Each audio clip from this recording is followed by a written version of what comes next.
You broke it, you bought it. How do you handle customer damage? It amazes me that it's one of the key things that should be just a basic skill for almost any sales rep that works in the rental industry. Doesn't matter if you're renting scissor lifts, booms, and forklifts, or if you're renting temp air, if you're renting power generators, whatever it is, you need to know how to handle customer damage. One of the biggest things that I find is that most sales reps don't know how to address customer damage. And as one of the great sales leaders in the industry stated to me today, it has a tendency to ruin relationships between the customer and between the company and between everybody. So how do you handle customer damage? 3 things. The first thing, when dealing with customer damage, if you want to know the best way to address it, don't just call up and say, hey, I want to let you know this lift came back and the rails were damaged, so you got to pay for that. That is completely equipment focused. That means you don't give a damn about the person on the other end that's renting your equipment. Now, here's how I deal with customer damage. First thing you do, I call up and I tell the customer, hey, I don't want to alarm you. We got a piece of equipment back and it had some damages done to it. It had a damaged rail on it. It got the wrong fuel. It had something going wrong with it. And the first thing I want to do is I want to ask you, are all of your guys okay? And the person's going to say, yeah. Well, why do you ask? Say, well, I found that oftentimes when there's damaged rails, it means somebody drove the lift into something. I find that oftentimes when there's a damaged trailer or a damaged tire, it's because somebody hit something or ran into something. And you know what? You and I both know equipment can be repaired. Workers cannot be repaired as easily. So my number one concern, obviously, is for the safety of your guys and the well-being of your company.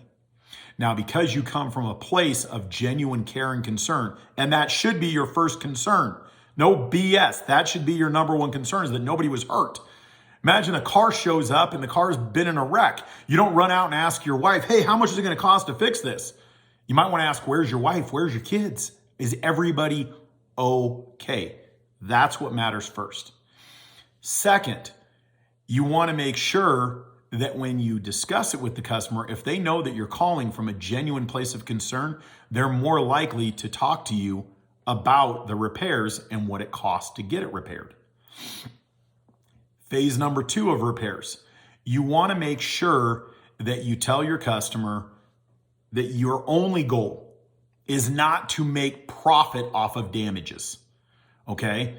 It's not to make profit. It costs the rental company money to have mechanics. It costs money to ship parts in. It costs money to have lost time for that piece of equipment being fixed. It costs money.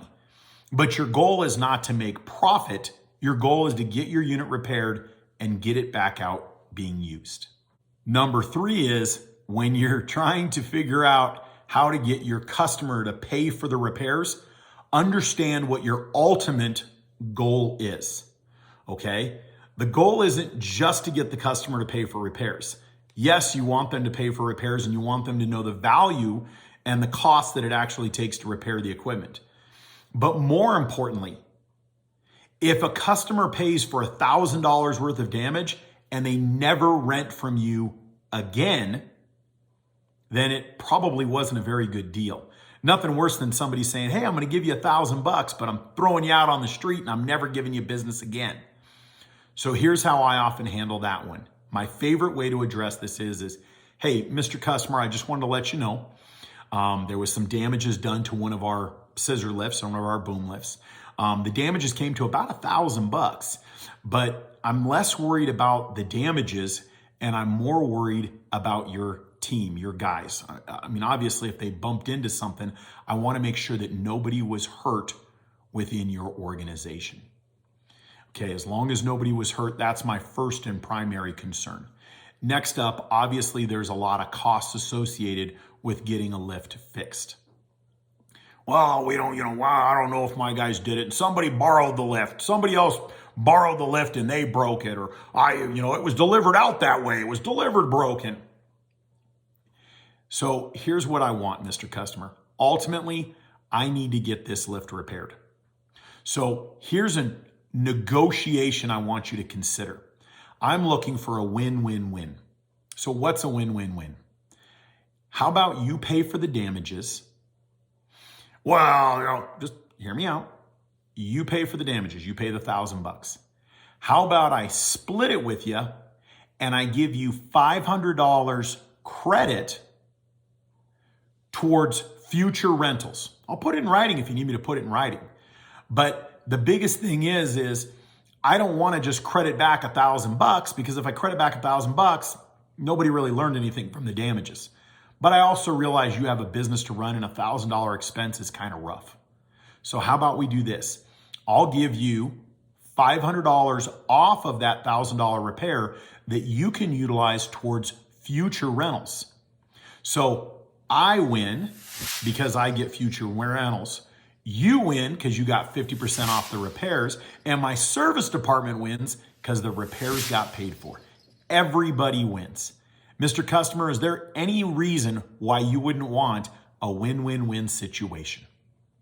Now, does that work every damn time? No, but it's a hell of a lot better than there's a $1,000 repair and you better pay for it because if you don't pay for it, come on, man. Or it was, I don't know what to do, it was delivered damaged. Come on.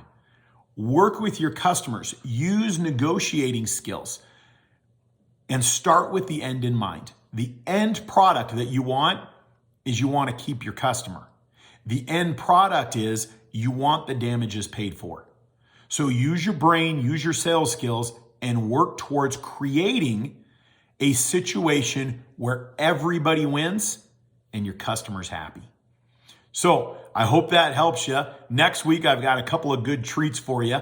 And do me one last favor. Please private message me, comment to me, reach out. If there's topics you want addressed and you need an answer now, you can always book me to come and train your team. I love doing in-person sales trainings or even Zoom meetings.